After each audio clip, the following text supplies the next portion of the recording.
आज हम पढ़ेंगे passive voice of assertive sentence of future perfect tense. The passive voice of assertive sentence of future perfect tense can be made by applying the following rules. हम जो future perfect tense का assertive sentence है उसको इन rules को apply करते हुए active से passive के अंदर बना सकते हैं। नंबर 1 रूल क्या है? Convert the object of the active voice sentence into the subject of the passive voice sentence. हम एक्टिव वॉइस सेंटेंस के अंदर मौजूद जो ऑब्जेक्ट होगा उसे हम कन्वर्ट कर देंगे किसके अंदर?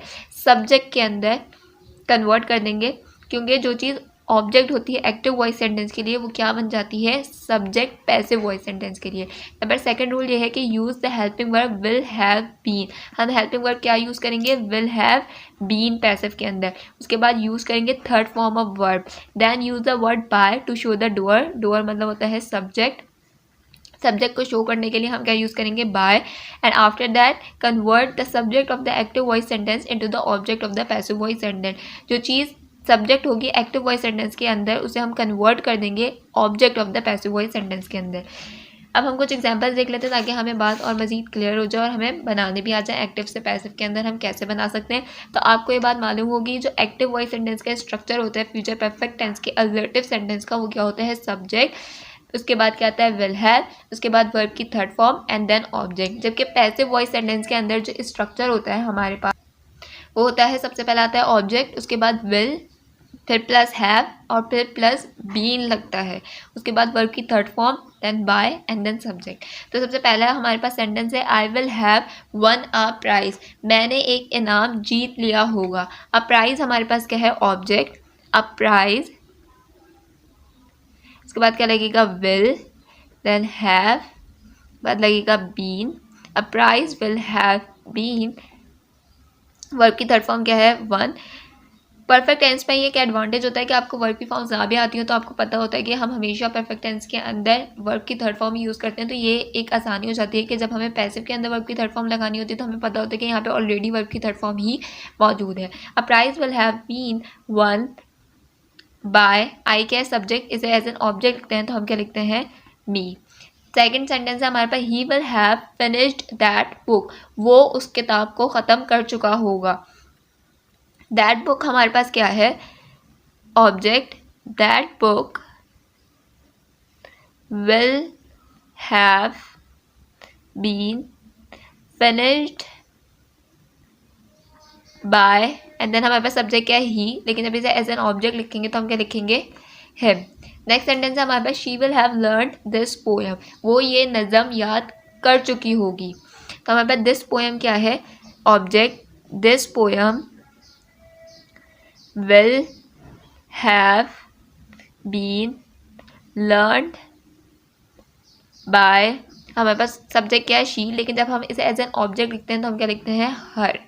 नेक्स्ट सेंटेंस हमारे पास he will have copied my letter. वो मेरे ख़त को कॉपी कर चुका होगा। तो माई लेटर हमारे पास क्या है? ऑब्जेक्ट। हम सबसे पहले क्या लिखेंगे? माई लेटर, उसके बाद लिखेंगे will, then have been, verb की third form copied by, subject क्या हमारे पास? ही, लेकिन जब हम इसे एज एन ऑब्जेक्ट लिखेंगे तो हम क्या लिखेंगे?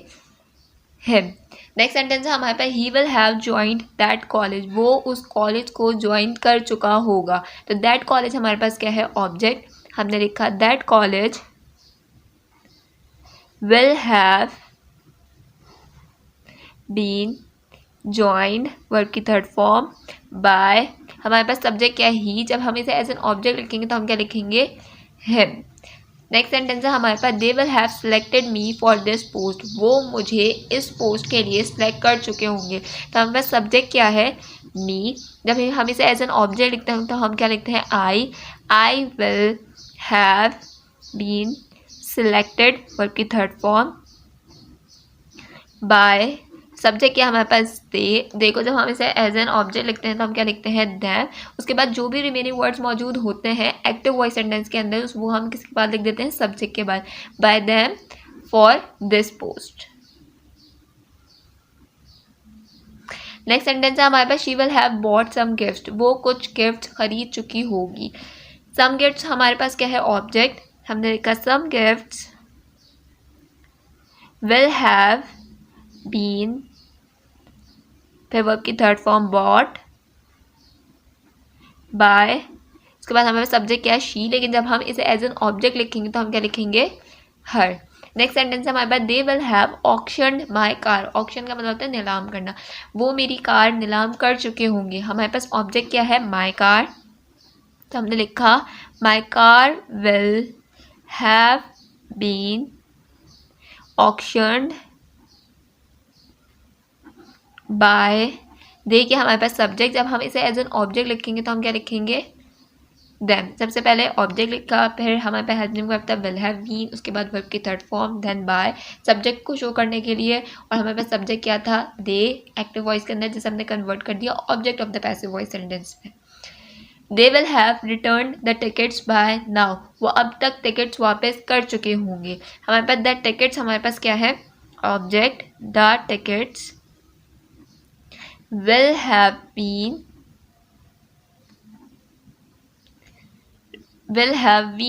वर्ब की थर्ड फॉर्म क्या है रिटर्न